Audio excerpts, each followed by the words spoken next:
Assalamualaikum warahmatullahi wabarakatuh. Perkenalkan, nama saya Alriska Selpina Madewi dari kelas MA 24C07 mata kuliah Berpikir Kritis dengan NIM 11241134. Baik, di sini saya akan menjelaskan tentang berpikir kritisnya saya setelah saya melihat video tersebut. Dari tanggapan yang saya lihat dari video tersebut, di situ banyak PT-PT atau perusahaan-perusahaan besar yang ada di Indonesia itu menurun drastis atau bisa dibilang bangkrut, sehingga menyebabkan PHK, banyaknya PHK. Nah, yang membuat masyarakat itu kehilangan pekerjaannya, otomatis ekonomi yang ada di Indonesia itu bermasalah karena perusahaan-perusahaan besar itu menurun drastis, sehingga peluang kerja yang dibutuhkan di Indonesia itu sangat tipis. Jadi sebagai warga Indonesia, kita susah untuk mencari kerja, sehingga ada juga kan yang sebagai warga negara Indonesia ada juga yang kerja di luar negeri sebagai jadi TKW gitu kan. Tanggapan saya itu mengenai PT-PT yang bangkrut, bisa jadi itu kurangnya pemasaran mungkin ya, kurangnya pemasaran yang mereka jual belikan, kayak kurangnya dia mempromosikan barang tersebut atau kurangnya produk tersebut itu berkualitas atau tidak. Jadi yang membuat perekonomian masyarakat terus menurun itu yaitu karena banyaknya persaingan dagang. Kalau menurut saya ini juga bisa berdampak dan berpengaruh dalam yang ada di Indonesia ini. Nah, saya pernah baca di salah satu artikel itu ada perang dagang antara Amerika Serikat dan Cina. Nah, perang dagang itu yang membuat perekonomian di Indonesia atau di negara-negara lain yang berpengaruh. Karena menurut yang saya baca itu Amerika Serikat itu ibaratnya mah dia pusatnya penjualan, pusatnya perekonomian para negara-negara lain. Jadi Amerika sangat berpengaruh juga untuk perekonomian di negara Indonesia dan negara-negara lain. Kalau Amerika dan Cina terus berlangsung peperangan dagangnya, itu pasti akan berdampak negatif. Maksudnya kayak berdampak terus menerus, sehingga membuat perekonomian Indonesia semakin menurun. Kenapa bisa kayak gitu? Karena di sini kan ada perusahaan-perusahaan besar yang ada di Indonesia, dan itu kan termasuk perusahaan besar itu kan termasuk misalnya PT itu kan termasuk kerjaan swasta ya.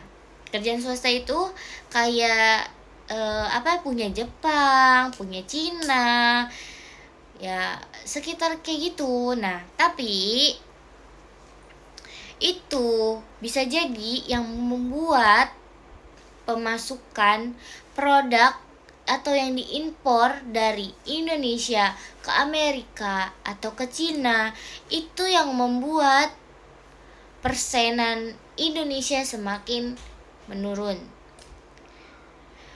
Jadi menurut pendapat saya, bagaimana cara mengatasi perekonomian yang ada di Indonesia yang semakin menurun ini? Dengan cara kita yang punya berwawasan tinggi, yang punya berwawasan luas sebagai mahasiswa, kita harus bisa berpikir kritis. Bagaimana ini caranya kita menanggapi hal tersebut yang berdampak perekonomian Indonesia dengan Cina. Nah, perperangan dagang antara Amerika dan Cina ini itu akan berdampak ke naiknya tarifan impor, terus kayak global gitu, kayak pokoknya banyak yang berdampak antara perang dagang Cina dan Amerika. Kenapa Cina dan Amerika itu bisa perang dagang? Karena Amerika sempat menaikkan tarif 125% untuk negara Cina saja. Sedangkan negara Cina itu tidak terima dinaikkan tarif besarnya itu. Jadi Cina itu dia juga membalikan ke Amerika untuk menaikkan juga kalau Amerika mengimpor barang ke Cina. Baik lagi, sekarang kenapa kita penting untuk mengetahui sejauh mana nih perang Cina dan Amerika? Karena itu sangat penting sebagai kita warga negara Indonesia untuk mengetahui bagaimana ini, apakah masih berlangsung atau tidak peperangan ini, atau memilih damai. Jika terus berlangsung, ini akan berdampak untuk kita negara Indonesia. Sebagai rakyat Indonesia, kita akan berdampak. Karena itu kita bakal susah cari kerja, perekonomian Indonesia semakin menurun, sehingga membuat barang-barang atau bahan-bahan pokok itu menaik atau meningkat, yang membuat masyarakat itu kesusahan.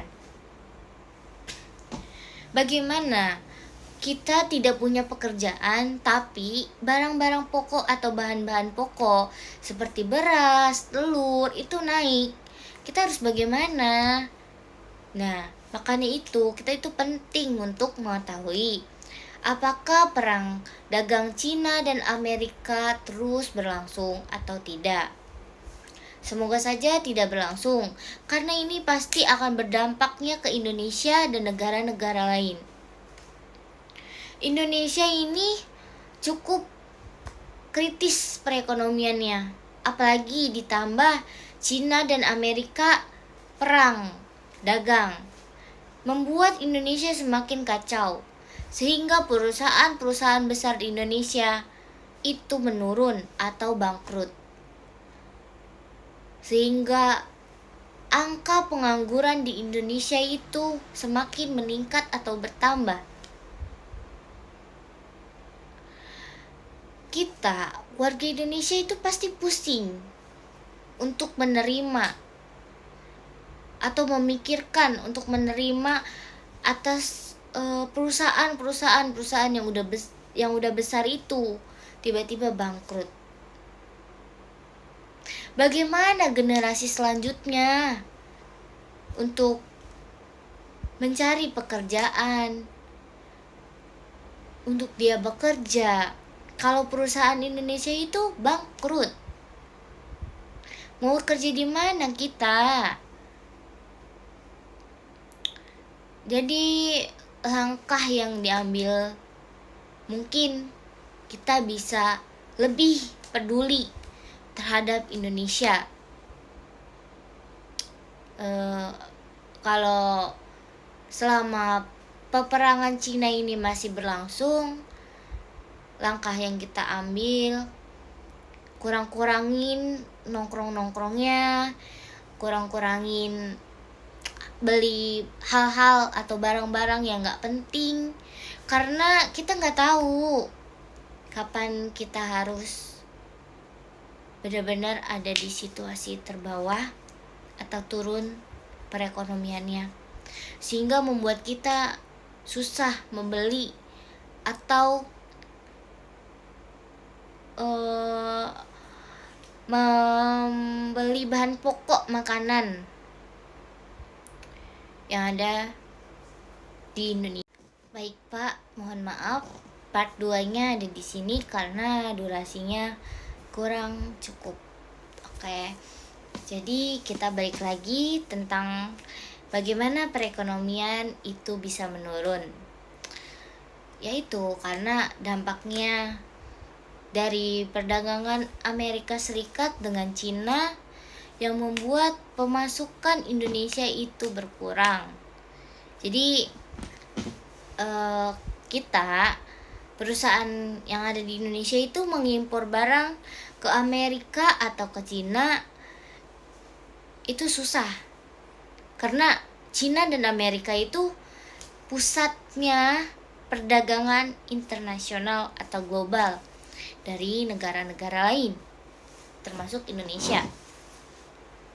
Kita sebagai rakyat Indonesia menanggapi tentang video tersebut kayak turunnya perusahaan-perusahaan besar yang ada di Indonesia, terus bangkrutnya perusahaan besar yang ada di Indonesia, sehingga membuat peluang kerja itu semakin menipis. Jadi kalau menurut saya pribadi, kita sebagai rakyat Indonesia harus terus menjaga yang nggak penting-penting gitu loh. Kayak kita sebagai warga lah, nggak perlu kita beli barang-barang yang tidak kita butuhkan atau yang nggak penting-penting banget gitu kan. Kalau pendapat saya ini nggak ada kaitannya tentang siapa presiden yang ada di Indonesia ini, nggak sama sekali.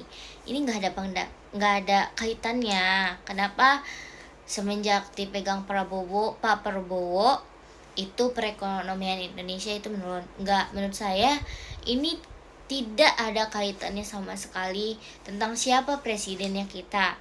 Tapi ini tuh tentang bagaimana kita mensikapi perekonomian Indonesia yang semakin menurun, tentang perusahaan-perusahaan yang mungkin dia menjual produknya ke pasar-pasar itu sudah tidak ada yang minat karena produk lokal Indonesia itu atau yang ada di Indonesia itu kalah dengan produk impor yang dari luar negeri, sehingga barang lokal itu terus berada di bawah. Jadi sebagai warga Indonesia kita itu harus memakai produk lokal, jangan yang dari impor terus gitu. Jadi di tanggapan video itu kan banyak ya PT-PT yang bangkrut gitu. Jadi itu sih kalau menurut saya gak ada kaitannya sama sekali ya sama Pak Prabowo. Soalnya kan PT itu kan punya wewenang sendiri, gak ada kaitannya dong sama pemerintah atau sama Pak Prabowo, gak ada kaitannya dong. Jadi kita bisa lihat dari PT Slitek, terus dari PT Sanken, dari PT Yamaha, jadi dari PT Nikel gitu kan. Itu dia udah mulai turun produksinya. Jadi pemasukan dia menjual produk ke luar itu nggak ada yang beli gitu. Contoh PT Sritek itu kan ini kan tentang kayak manufaktur, kayak menjahit gitu kan. Dia menjahit barang untuk diimpor. Nah sebenarnya PT Sritek itu dia itu memproduksi brand terkenal kayak H&M, Zara, itu PT Sritek yang membuatnya.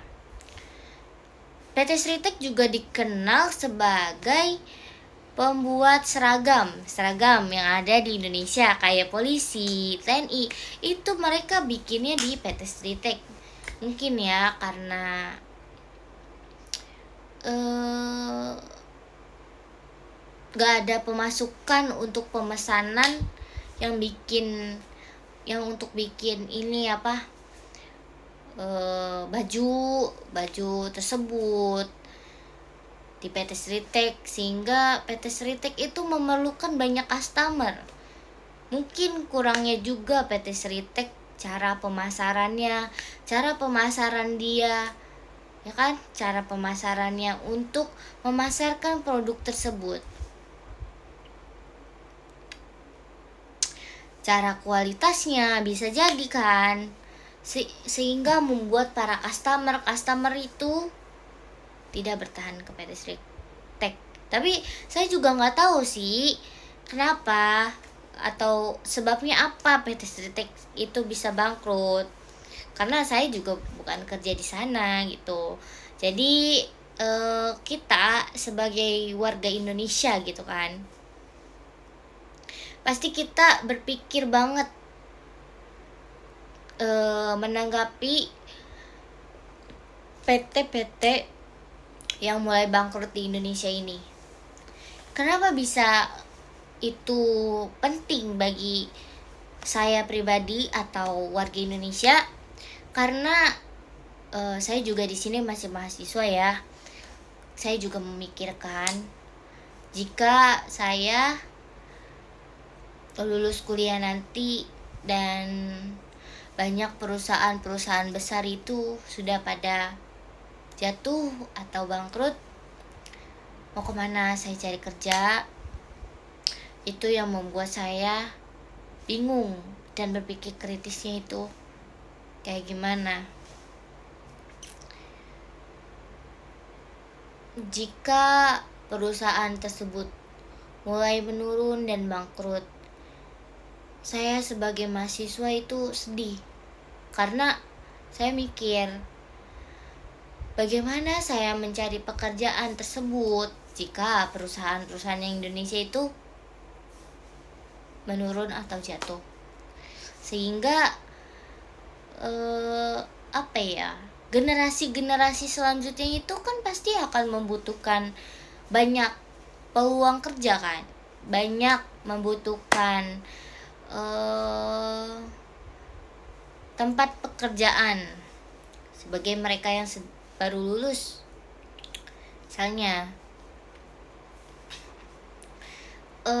menurut saya ya, sebenarnya itu Indonesia itu kaya. Indonesia itu sangat kaya banget. Tapi kita itu nggak bisa gitu kan cara mengelolanya. Di Indonesia ini sedikit tentang orang-orang yang jujur. Contohnya banyaknya korupsi yang dilakukan, pemerintah yang gak bertanggung jawab atas rakyat, sehingga rakyat itu susah perekonomiannya.